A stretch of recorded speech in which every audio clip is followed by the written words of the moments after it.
Halo semuanya, selamat datang kembali di channel Amara Seksa, masih dengan aku Ria.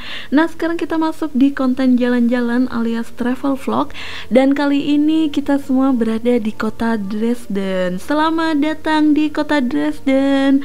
Dan kita masuk tadi di stasiun utama kota Dresden, lalu dilanjutkan ke Kota Tua Dresden alias Innere Altstadt ya kalau dalam bahasa Jermannya. Nah, kota Dresden ini berada di Jerman bagian agak atas. Itu dulu masuk ke bagian Jerman Timur kalau nggak salah ya. Nah, kota Dresden ini terkenal sekali karena dia merupakan kota yang waktu Perang Dunia Kedua, tepatnya pada tanggal 13 Februari 1945 yang dibom secara dahsyat oleh pasukan sekutu, dengan hasil lebih dari 135.000 penduduk kota ini tewas dan kotanya itu benar-benar hancur, lalu kembali direnovasi setelah penyatuan kembali Jerman pada tahun 1990. Nah, jadi ada beberapa bagian dari kota tua ini yang masih seperti sebelumnya, kayak sisa-sisa bom yang kemudian akhirnya dibangun kembali kayak gitu. Dan sayang banget sebenarnya, kotanya itu cantik sekali dan seperti kalian lihat itu banyak bangunan-bangunan tipe apa ya, tipis itu kayak ya ala-ala Eropa gitulah. Nah, Innere Altstadt sendiri atau si kota tua itu adalah jantung pariwisata kota Dresden yang dikenal dengan bangunan terkenal ikonis yang dibangun kembali setelah Perang Dunia Kedua, seperti aku udah jelasin tadi, seperti istana atau kastil Dresden, lalu juga ada istana Zwingli, terus kayak gitu. Nah, terus ada banyak juga restoran tradisional Jerman, terus aula bir, banyak banget, sampai ada gereja yang terkenal juga, Frauenkirche kayak gitu. Lalu ada pertunjukan opera dan baletnya. Nah, ternyata kita ini udah masuk di istananya, di istana Dresden. Jadi ini adalah bagian paling depan. Kalau kalian mau masuk itu nanti harus bayar. Waktu itu kalau nggak salah per orangnya antara 13 atau 15 euro ya. Itu nanti berapa dalam rupiah tinggal dikalikan saja untuk kurs rupiahnya. 1 euro itu kalau sekarang nggak salah 17.400 dikali 15 atau dikali 13 gitu aja. Aku lupa berapa tepatnya karena emang waktu itu aku nggak masuk karena cuma punya waktu yang minim banget untuk explore Dresden. Jadi aku memutuskan untuk tidak masuk, jadi cuma dari luar saja, dari istananya si Dresden kayak gitu. Nah, kita lanjut. Nah, tangga ini menuju kemana? Ke pintu ajaib? Tidak. Jadi kita naik ke tangga. Nah, itu tadi istananya yang kalian lihat.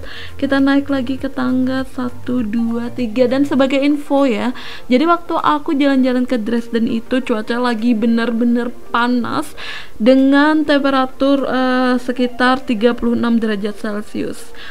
Aku sebagai orang yang udah lama, yang pernah lama tinggal di Surabaya dengan temperatur yang ngerti sendiri lah Surabaya kayak apa panasnya, itu ngerasa waktu itu panas banget. Dan jeleknya kalau di Eropa itu kalau misalnya musim panas itu, biarpun musim panasnya kayak sebentar kena banyak mix dengan hujan dan lain-lain, tapi ketika panas itu bisa bener-bener panas banget. Dan karena apa ya, kayak kelembapan udaranya juga berbeda, jadi itu rasanya kayak cahaya matahari itu langsung gitu ke kulit kita, jadi panas banget. Dan kalau musim dingin itu bisa dingin banget ya, gitulah Eropa. Nah, kita jalan-jalan lagi. Nah, waktu itu kalian lihat nggak sih biang lalanya? Jadi ada banyak festival karena waktu itu aku kesana musim panas. Jadi banyak ada festival musim panas. Dan selamat datang di Istana Zwingli. Keren banget kan? Ini tuh baru kayak tamannya. Nggak kebayang waktu dulu dia masih berfungsi sebagai istana tuh bentuknya kayak apa. Tapi yang jelas ini kalian lihat nggak sih, rumputnya itu banyak yang kering karena emang panas banget. Nah, jadi Zwingli ini adalah komplek megah dengan taman yang kalian lihat ini. Tamannya aduh cantik sekali di kota Dresden, Jerman. Oh ya, sebagai info, jadi Dresden ini berada di negara bagian Sachsen. Dan perancangnya ini arsiteknya si tempat si swinger ini namanya adalah Matthäus Daniel Popelman kayak gitu.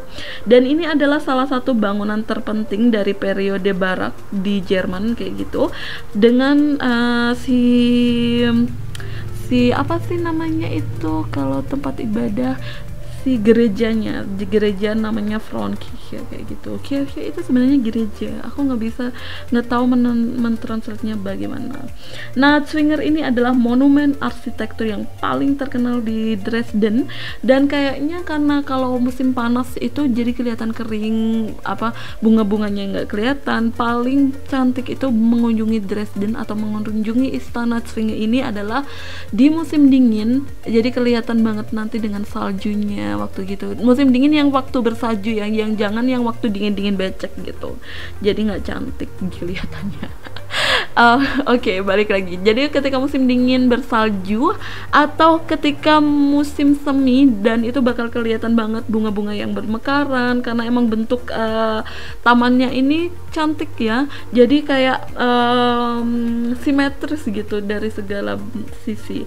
Dan nanti kelihatan sekali itu taman-tamannya, kembang-kembangnya itu, terus dengan air mancur di kanan kiri.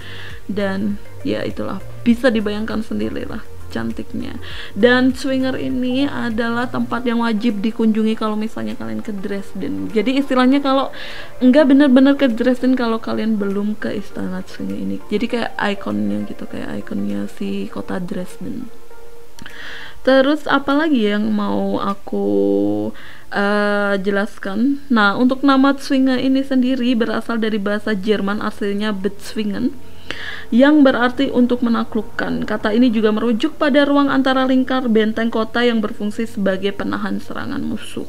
Kayak gitu. Ini aku baca dari eropa.panduanwisata.id kayak gitu, yang soal nama Zwinger itu ya. Untuk sejarah dan macam-macamnya aku nggak akan jelasin karena itu karena itu akan menjadi sesuatu yang membahas sejarah, jadi kita lewati saja karena aku sendiri nggak terlalu paham untuk sejarahnya. Waktu ya kayak tipikal turis gitu aja, jalan-jalan, lihat-lihat kayak gitu. Dan untuk Dresden sendiri ini kayak kota dekat perbatasan gitu. Jadi kalau misalnya kalian mau ke misalnya Polandia atau ke Republik Ceko itu dekat. Jadi kayak tinggal naik mobil beberapa jam gitu udah sampai. Dan kota ini ada, kalau misalnya di München atau di Munich itu ada namanya Sungai Isar, jadi itu membelah kota Munich gitu. Nah, kalau di kota Dresden ini yang ada sungai juga yang membelah, namanya adalah Sungai Elbe. Kayak seperti itu. Nah, untuk Saxon sendiri kalau dalam bahasa Inggris namanya Saxony, nggak tahu lah apa, Saxony. Jadi maafkan kalau misalnya untuk pelafalanku seperti itu. Nah ya, terima kasih semuanya yang udah nonton. Jadi untuk jalan-jalannya kali ini singkat aja karena mas saya ada episode jalan-jalan yang banyak.